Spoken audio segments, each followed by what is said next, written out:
Hai guys, perkenalkan nama saya Julian Sarah David. Pada kali ini saya akan mengedukasi dan menjelaskan mengenai ulkus decubitus. Dan mungkin akhir-akhir ini sedikit ramai tentang ulkus decubitus.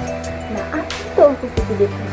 Ulkus decubitus itu merupakan luka yang menggaung atau mencekuk yang terjadinya karena adanya gesekan atau tekanan yang terus-menerus pada lokasi yang tertentu. Nah, lokasi yang sering mengalami atau terjadi ulkus decubitus adalah lokasi yang ada tonjolan tulangnya.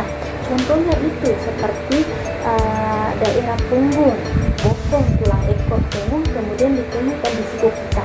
Nah, itu di daerah-daerah yang tulangnya itu lebih menonjol dibandingkan pada bagian yang lainnya. Terus tekanan mananya yang membuat ulkusnya ini mudah terjadi. Nah, tekanan yang terjadi secara kontinu atau terus-menerus, misalnya pada pasien yang mengalami stroke atau penyakit yang tertentu, sehingga pasien ini tidak bisa bangun dari tempat tidurnya, maupun tidak bisa bangun dari kursi rodanya, sehingga tekanan pada daerah tertentu ini akan menekan pembuluh darahnya, sehingga aliran darah pada daerah yang tonjolan tulangnya itu lebih sedikit, dan karena alirannya itu sedikit sehingga darahnya itu tersebut mendapatkan nutrisi juga yang sedikit. Kemudian kulit di daerah yang terdapat tekanan tersebut akan menjadi lembek dan gampang terjadi luka itu sendiri. Kemudian ulkus decubitus itu ada 4 grade atau 4 tingkat. Nah, tingkat yang pertama itu hanya terjadi pada permukaan kulit kita. Jadi biasanya gambaran kulitnya itu mulai lembek, kemerahan, dan bisa sedikit terjadi pengelupasan. Sedangkan pada grade yang kedua atau tingkat yang kedua ini, ulkus ini terjadi lebih dalam, biasanya sampai lapisan dermis.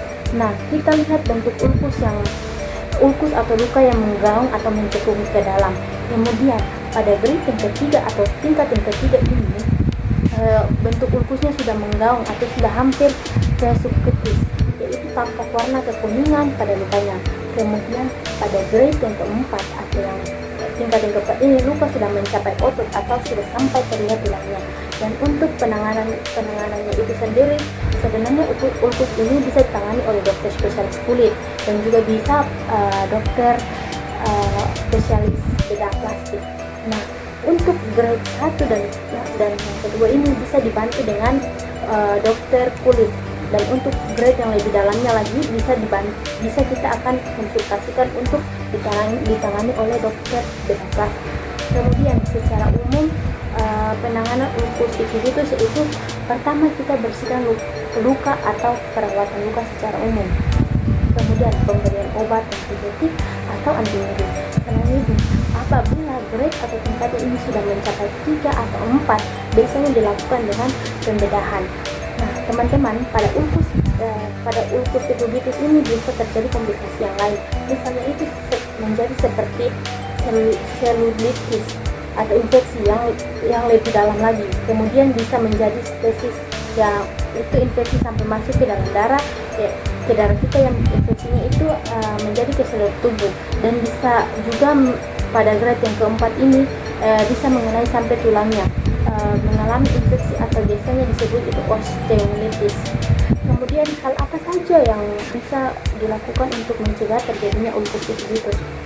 Nah, yang pertama itu karena ulkus ini terjadi oleh sebab tekanan yang berlangsung lama di bagian tubuh tertentu, maka kita harus melakukan perubahan posisi. Nah, perubahan posisi ini bisa dilakukan dengan miring kanan, miring kiri setiap 2 jam sekali. Dan pada orang yang tidak melakukan mobilisasi atau penggerakan sehingga harus berada di tempat tidur dalam jangka waktu yang panjang dalam setiap harinya itu, maka gunakanlah alas